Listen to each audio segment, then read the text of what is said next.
பாங்கு சொல்லும்போது அதுக்கு ஒரு திசை முக்கியமா? இது எதுக்கு கேட்கிறேன்னா, கூத்தானல்லூர் பக்கத்துல தண்ணீர் குண்டங்கிற கிளையிலேயே நிர்வாகிகளுக்கிலேயே ஒரு சின்ன சந்தேகம் குழப்பமே இருக்கு. இன்ன வரைக்கும் அதுக்கு தெளிவு இல்லாம இருக்கிறாங்க. அந்த நிர்வாகி காலர் மைக்க போட்டுக்கிட்டு அங்கேயும் இங்கேயும் போயிட்டு உலா வந்துகிட்டே அந்த பாங்க சொல்லுவாங்க. அது இன்னொரு நிர்வாகி அதை கண்டிக்கிறாரு. ஆனா அதுக்கு இன்னும் அவங்களுக்கு தெளிவு கிடைக்கல. இதன் மூலமா அவங்களுக்கு தெளிவு கிடைக்கணும்னு வேண்டிக்கிறோம். இந்த பாங்கு சொல்வது கிப்லாவை நோக்கி தான் சொல்லணுங்கிற மாதிரி ஒரு நம்பிக்கை மக்கள்கிட்ட இருக்கிறது. இப்ப பாங்க எங்க எப்படி சொன்னாங்க?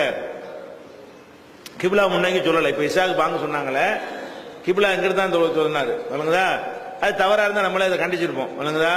கிப்லாவை நோக்கி ஒரு காரியம் செய்யணும்னு சொன்னா அதை அல்லாஹ் ஒரு ரசூல் நமக்கு சொல்லிடுவாங்க. கிப்லாவை நோக்கி செய்யற காரியம் என்ன? தொழுகை கிப்லாவை நோக்கி செய்யணும்ட்டாங்க. செய்யறோம். வேற சொல்லாத ஒன்னையெல்லாம் நம்ம ஏன் கிப்லாவை நோக்கி செய்யணும்? கட்டாயம் கிடையாது. விரும்புனா கிப்லாவை நோக்கி செஞ்சால் தப்பு கிடையாது.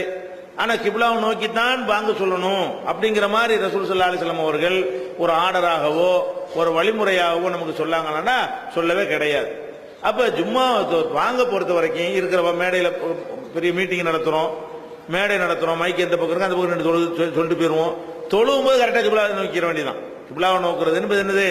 தொழுகைக்கு உள்ளது தானே தவிர வேற பாங்குக்கெல்லாம் என்ன செய்ய வேண்டிய கிப்லா முன்னோக்கணுங்கிறது கட்டாயம் கிடையாது. ஆனா அந்த ஒரு மரபு இருந்தால் அது மீறணும்னு அவசியம் கிடையாது. இப்ப இருந்த நிலைக்கு செஞ்சுட்டாங்க, அவ்வளவுதான். கிப்லாவை நோக்கி தான் வச்சிருக்கிறோம். சில நேரங்கள்ல இந்த மாதிரி கூட மைக்கு வச்சிருப்போம், இப்படி கூட சொல்ல வேண்டிய நிலை வரும். அதனால மார்க்கத்தை மீறின குற்றம் வருமானா அதனால ஒண்ணு வராது. ஏன்னா ஏன் வராதுங்கிற கேட்டா அல்லாஹ் ஒரு சொல்ல சொல்லல. கிப்லாவை நோக்கி செய்யக்கூடிய காரியங்கள் அந்த பட்டியலை போடும் பொழுது அதை அல்லாஹ் என்ன சொல்றான்? தொழுகைக்கு நீங்க போகும்போதுதான் வல்லு உஜுவக்கும் சத்ரா, அதை நோக்கி உங்களுடைய முகத்தை திருப்பிக் கொள்ளுங்கள். கிப்லாவை நோக்குறத எதுக்காகத்தான் இறங்குறது? தொழுகைக்காகத்தான் இறங்குகிறது. தொழுகைக்கு தான் கிப்லா என்பது வரும். மற்ற விஷயம்